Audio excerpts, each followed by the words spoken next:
আমি সূরা আন-নাজমে এই মুহূর্তে না গিয়ে প্রথম কথাটা আগে বলতে হচ্ছে। সূরা ইসরা অর্থাৎ সূরা বনি ইসরাইল 15 পারায় এই সূরার প্রথম আয়াত, ওই আয়াতে কারিমা হলো এই সূরা আন-নাজমের যে 1 থেকে 18 নম্বর আয়াত, ওই আয়াতের পূর্বকথন।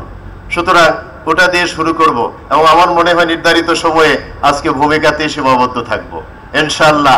সূরা আন-নাজম পরবর্তীতে আমি ধারাবাহিকভাবে আপনাদের সাথে কিছু কথা শেয়ার করতে চাই।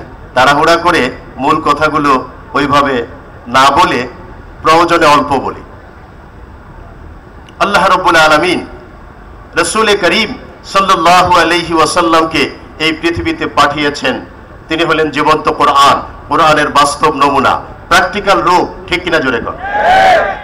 আমরা জানি কোরআনে কারীমকে বুঝতে হলে সর্বপ্রথম বুঝতে হবে বিশ্বনবী, হায়াতুন নবী, নূরে মুজাসসাম মুহাম্মদুর রাসূলুল্লাহ সাল্লাল্লাহু আলাইহি ওয়াসাল্লাম। বাতিল আকীদায় জর্জরিত আমাদের এ দেশ, সারা পৃথিবী, এবং আহলে সুন্নাত ওয়াল জামাত থেকে আমরা অনেক দূরে সরে গেছি অনেকেই। আল্লাহ রাব্বুল আলামিন সূরা বনি ইসরাইলের বা সূরা ইসরার প্রথম আয়াতে কি বললেন? আল্লাহ বলেন, সুবহানাল্লাযী আসরা বিআবদিহি লাইলাম মিনাল মাসজিদিল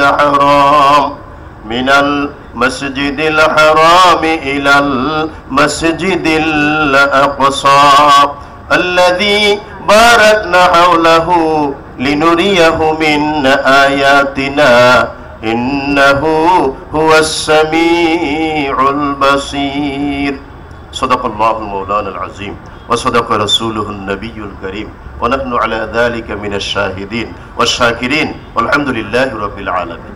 সম্মানিত উপস্থিতি, এই আয়াতে কারিমাকে আমরা খুব সহজে আগে বুঝবো, তা না হলে সূরা আন-নাজমকে বোঝা যাবে না, ওটা হঠাৎ করে শুরু হয়ে যাবে। আপনি দেখুন, আল্লাহ স্টার্ট করলেন একটি শব্দ দিয়ে, সুবহান। আমরা অনেক সময় বলি সুবহানাল্লাহ, বলি কিনা জোরে বলুন? সুবহানাল্লাহ তার মানে কি? মহান আল্লাহ, পবিত্রতম ওই সত্য মহান আল্লাহ, তার পবিত্রতার ঘোষণা দিতে যেই আমরা বলে থাকি সুবহানাল্লাহ। আল্লাহ রাব্বুল আলামিন তার ওই শব্দটা নিজেই এই কোরআনে কারীমের সূরা ইসরার প্রথম আয়াতের প্রথম শব্দ হিসেবে ব্যবহার করেছেন। আরো জোরে বলুন সুবহানাল্লাহ। কেন? আমার আল্লাহ বুঝাতে চাইলেন সুবহান, পবিত্রতম আমি আল্লাহ। আর এমন একটা ঘটনা, এমন একটা দিক, হাবিবে কিবরিয়া রাহমাতুল লিল আলামিন মুহাম্মদুর রাসূলুল্লাহ সাল্লাল্লাহু আলাইহি ওয়াসাল্লামের জীবনের এমন একটি গুরুত্বপূর্ণ দিক আমি আল্লাহ তোমাদের সামনে উপস্থাপন করছি এই কোরআনে কারীমে, যেটা বলার আগে সুবহান শব্দটা ব্যবহার করা জরুরি। তার মানে আল্লাহ বুঝাই দিলেন সুবহানাল্লাহ কেবল তোমরা পড়ো এমনটা না, আমি আল্লাহ সুবহান শব্দের স্বীকৃতি মাঝে মধ্যে কোরআনে কারীমে দিয়ে থাকি। আর এই শব্দ ব্যবহারের মাধ্যমে বুঝতে হবে মহান আল্লাহ এই আয়াতে কারিমায় যা বলতে চেয়েছেন তা কত গুরুত্বপূর্ণ। আল্লাহ যেমন পবিত্রতম, অপবিত্রতম সামান্যতম ছোঁয়া তার ধারে কাছে যেতে পারে না। ঠিক কিনা জোরে কর? ঠিক একইভাবে ওই সুবহানের সাথে সঙ্গতিপূর্ণ তার যে প্রিয়তম বন্ধু হাবিবে কিবরিয়া রাহমাতুল লিল আলামিন মুহাম্মদুর রাসূলুল্লাহ সাল্লাল্লাহু আলাইহি ওয়াসাল্লামের একটা প্র্যাকটিক্যাল ঘটনা আল্লাহ এই শব্দ দিয়ে বর্ণনা করা শুরু করলেন। আল্লাযী আসরা বিআবদিহি, মহান আল্লাহ তাআলা পরিভ্রমণ করালেন বিআবদিহি তার বান্দাকে, বিহাবিবিহি মুহাম্মদুর রাসূলুল্লাহ সাল্লাল্লাহু আলাইহি ওয়াসাল্লামকে। এখানে আমি দুইটা বিষয় আপনাদের দৃষ্টি মনোযোগ আকর্ষণ করব।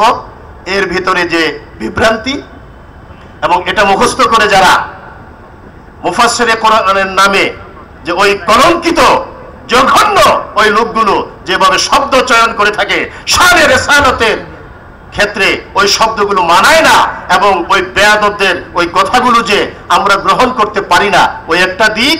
এবং এর পাশাপাশি আল্লাহ এখানে আব্দ শব্দ কেন ব্যবহার করলেন তার ব্যাখ্যা অতি সংক্ষেপে।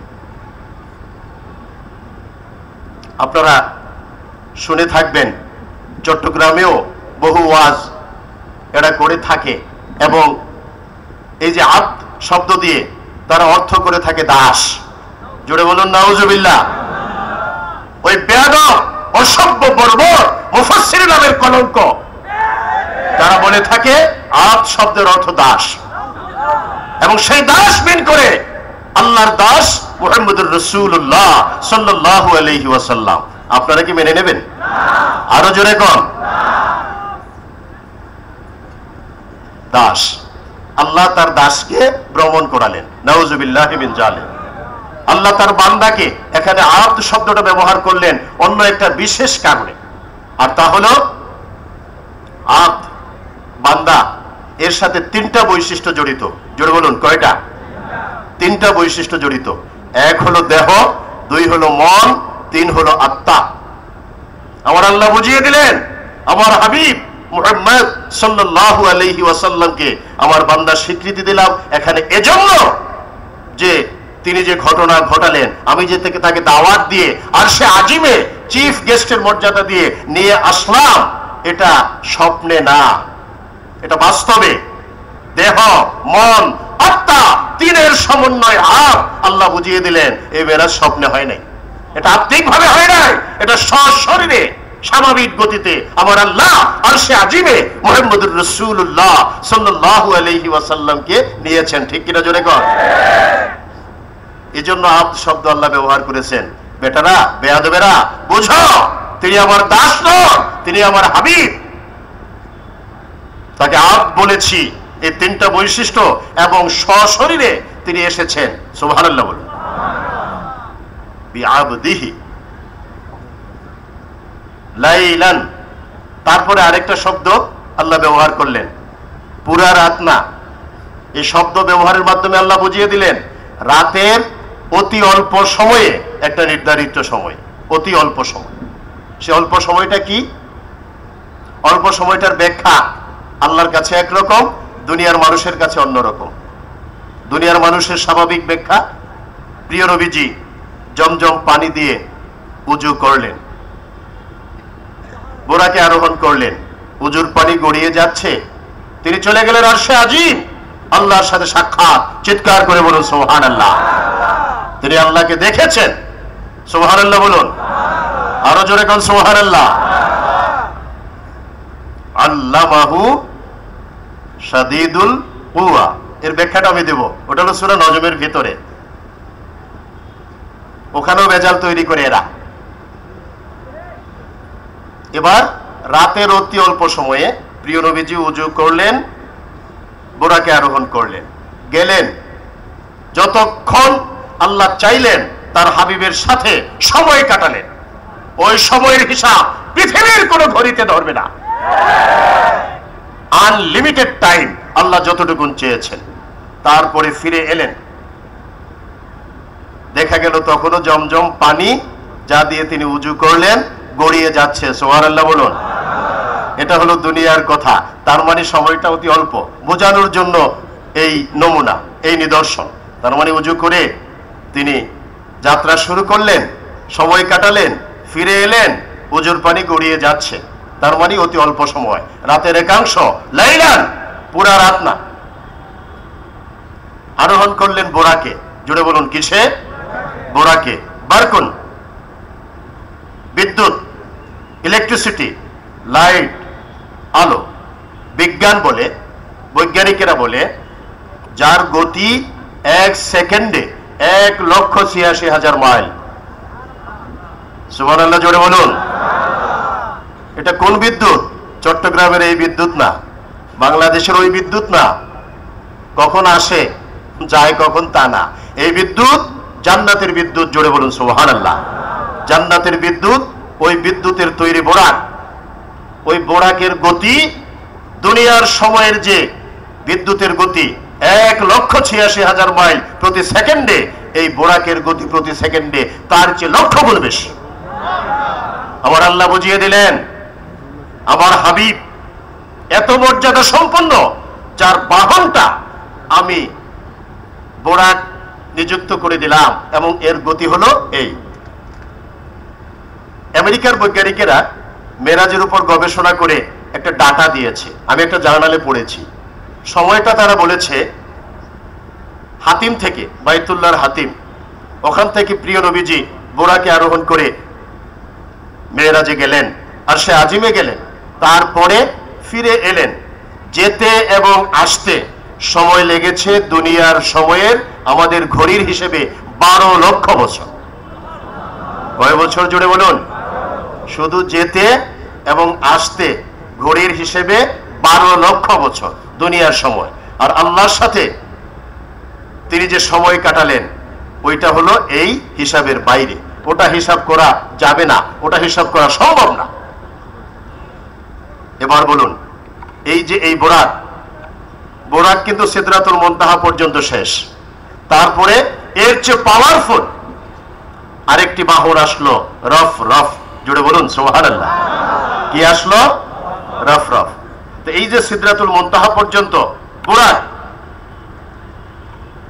পৃথিবী এবং আকাশের মাঝখানে মহাশূন্যে একটা জায়গা আছে, ওটাকে বলা হয় 0 পয়েন্ট। কি বলে? 0 পয়েন্ট। বাংলাদেশের ক্যাপিটাল সিটি, রাজধানী শহর ঢাকা, জিপিতে হলো 0 পয়েন্ট। ওখান থেকে বাংলাদেশের বিভিন্ন জায়গাতে দূরত্ব প্রায় সমান, মানে 0 পয়েন্ট। এখান থেকে হিসাব কাউন্ট করা হয়। ঠিক ওই জায়গাটা হলো 0 পয়েন্ট। বিজ্ঞানী নিউটনের ফর্মুলার কথা আমি বলছি। এই যে 0 পয়েন্ট, আপনি যখন কোনো বাহনে যাত্রা শুরু করবেন, যদি ওটার গতি প্রতি সেকেন্ডে 7000 কিলোমিটারের বেশি হয়, যদি কিয়ামতের পূর্বে এমন কোন রকেট বা বাহন বিজ্ঞানীরা আবিষ্কার করতে সক্ষম হয় যেটার গতি প্রতি সেকেন্ডে 7000 কিলোমিটারের বেশি, তাহলে ওটা 0 পয়েন্ট পর্যন্ত যেতে সক্ষম হবে, ওখানে গিয়ে আটকে যাবে। সুবহানাল্লাহ। আর যদি এর চেয়ে কম হয়, ওটা 0 পয়েন্টে যেতে পারবে না। 0 পয়েন্টে গেলে সব বস্তুর ওজন শূন্য হয়ে যায়। এটা উপরেও যেতে পারে না, নিচেও আসতে পারে না, বামেও যেতে পারে না, ডানেও যেতে পারে না, সামনেও না, পেছনেও না, চারিদিকে সমানভাবে ওটাকে আকর্ষণ করার ফলে বিজ্ঞান বলে 0 পয়েন্টে বস্তুটার ওজন হয়ে যায় শূন্য। এবার আমি আপনাদেরকে মোটা দাগে একটা প্রশ্ন করি। মুহাম্মদুর রাসূলুল্লাহ সাল্লাল্লাহু আলাইহি ওয়াসাল্লাম বাইতুল মুকাদ্দাস থেকে, মসজিদে আকসা থেকে যখন বোরাকে রওনা হলেন, 0 পয়েন্ট অতিক্রম করেছেন কিনা জোরে বল? এখানেই বুঝতে হবে কথা। 0 পয়েন্ট অতিক্রম করেছেন কিনা জোরে বল? করেছেন। তাইলে বোঝা গেল বোরাক এত দ্রুত গতি সম্পন্ন, যেটার গতির কাছাকাছি কোন গতি সম্পন্ন বাহন কিয়ামত পর্যন্ত মানুষ হিসাব করেও আবিষ্কার করতে, বানাতে সক্ষম না। এবার 2 নম্বর কথা, এই যে 0 পয়েন্টে প্রিয় নবীজি গেলেন, তার পবিত্র দেহ মুবারক, সুবহানাল্লাহ বলুন, তার যে দেহ মুবারক 0 পয়েন্টে যাওয়ার পর যদি ওটা মাটির হয়, remember it very seriously and sincerely, কথা যেটা বুঝতে হবে, যদি এটা মাটির তৈরি হয়, ভালো করে বুঝুন, ওটা 0 পয়েন্টে যে আটকে যাবে কিয়ামত পর্যন্ত। ইসরাফিলের সিংহার ধ্বনিতে যখন সব ধ্বংস হয়ে যাবে, তার পূর্বক্ষণ পর্যন্ত ওটা 0 পয়েন্টে আটকে থাকবে, এর কোনো বিকল্প নাই। আমি জানতে চাই মুহাম্মদুর রাসূলুল্লাহ সাল্লাল্লাহু আলাইহি ওয়াসাল্লামের পবিত্র দেহ মোবারক ওখানে আটকে ছিল কিনা? আরো জোরে কোন? তাইলে বোঝা গেল ওটা মাটি না, প্রমাণ হয়ে গেল। ঠিক? এবার আসুন সিদরাতুল মুনতাহা।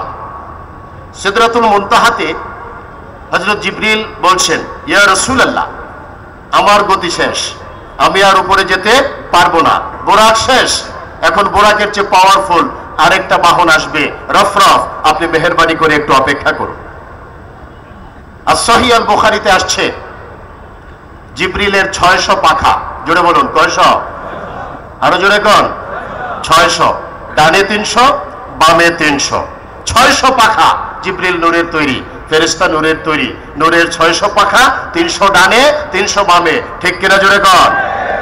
জিবরিল বলছে, ইয়া রাসূলুল্লাহ, আমি যদি আর বিন্দু পরিমাণ, চুল পরিমাণ উপরের দিকে অগ্রসর হই, 600 নূরের পাখা জ্বলে পড়ে মিসমার হয়ে যাবে।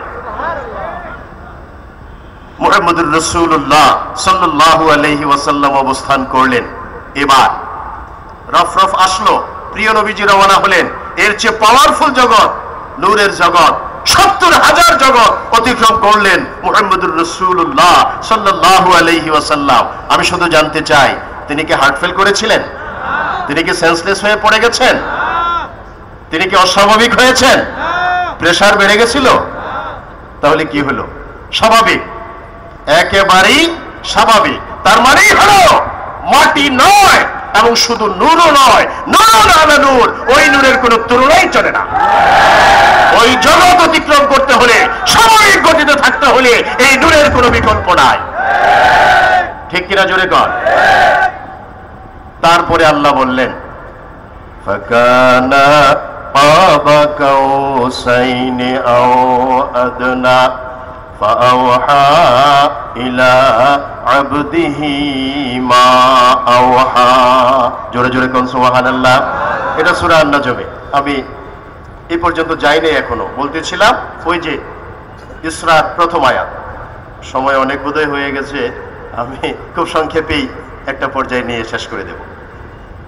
সুবহানাল্লাযী আসরা বিআবদিহি লাইলান, তারপরে বলা হলো মিনাল মসজিদিল হারাম ইলাল মসজিদিল আকসা। মসজিদে হারাম বাইতুল্লাহ থেকে মসজিদে আকসা বাইতুল মুকাদ্দাস। চিৎকার করে বলুন সুবহানাল্লাহ। স্বাভাবিক গতিতে ওই সময়কার যে উট, ওই সময়কার যে ঘোড়া, ব্যবসা উপলক্ষে যারা যেত, মোটামুটি 3 মাসের সফর। কয় মাস? 3 মাসের সফর। ওই 3টি মাসের সফর বোরাকে আরোহণ করে নূরে মুজাসসাম, নূরুন আলা নূর, রাহমাতুল লিল আলামিন, হাবিবে কিবরিয়া মুহাম্মদুর রাসূলুল্লাহ সাল্লাল্লাহু আলাইহি ওয়াসাল্লাম অতিক্রম করলেন 3 সেকেন্ডেরও কম সময়ে। তার মানেই হলো এটা ব্যতিক্রম। তারপরে বলা হলো আল্লাযী বারাকনা হাওলাহু লিনুরিয়াহু মিন আয়াতিনা ইন্নাহু হুয়াস সামিউল বাসীর। আল্লাহ বললেন, আমার প্রিয় হাবিবের সম্মানার্থে আমি এই যে এরিয়া, প্রথম ধাপে যে ভ্রমণটা করালাম মসজিদে হারাম থেকে মসজিদে আকসা, এর চতুষ্পার্শ্বস্থ এলাকা, surrounding areas of that very area place, সব মিলে এগুলোকে আমি আল্লাহ রহমতে ভরপুর করে দিয়েছি, বরকতে ভরপুর করে দিয়েছি। আল্লাযী বারাকনা হাওলাহু লিনুরিয়াহু মিন আয়াতিনা, এবং আলোকোজ্জ্বল উজ্জ্বল নিদর্শনে আমি আল্লাহ তার জন্য, তার সম্মানার্থে এই পুরা এরিয়াগুলো ভরপুর করে দিয়েছি। মুহাম্মদুর রাসূলুল্লাহ সাল্লাল্লাহু আলাইহি ওয়াসাল্লাম মসজিদে আকসাতে গেলেন। মসজিদে আকসাতে লক্ষাধিক পয়গম্বর প্রিয় নবীজির সম্মানার্থে আহলান সাহলান ওয়া মারহাবা ইয়া রাসূলুল্লাহ ইয়া হাবিবাল্লাহ বলে তাকে ওয়েলকাম জানালেন, সম্বর্ধনা জানালেন। প্রিয় নবীজি ইমাম হলেন, হযরতে আম্বিয়ায়ে কেরাম তারা মুক্তাদি হয়ে গেলেন, 2 রাকাত সালাত আদায় করলেন, এবং তিনি হয়ে গেলেন ইমামুল মুরসালিন, সাইয়্যিদুল মুরসালিন মুহাম্মদুর রাসূলুল্লাহ সাল্লাল্লাহু আলাইহি ওয়াসাল্লাম। এবার আসুন, প্রিয় নবীজি রওনা হলেন। এই যে জিবরিল যখন বোরাক আসলো, হযরত জিবরাইল আলাইহিস সালাম হযরত মিকাইল আলাইহিস সালামকে সাথে নিয়ে 70 লক্ষ ফেরেশতা সাথে নিয়ে বোরাকের চারিদিকে করণ করে মুহাম্মদুর রাসূলুল্লাহ সাল্লাল্লাহু আলাইহি ওয়াসাল্লামকে আরশে আজিমে নিয়ে যাবেন, সিদরাতুল মুনতাহা পর্যন্ত গেলেন। এই যে অবস্থা, তার মানে হলো জিবরাইলকে প্রিয় নবীজি তার আগেই ভালো করে চিনেন, দেখেন, জানেন। যখন গারে হেরাতে সর্বপ্রথম কোরআনে কারীম অবতীর্ণ হলো, তখন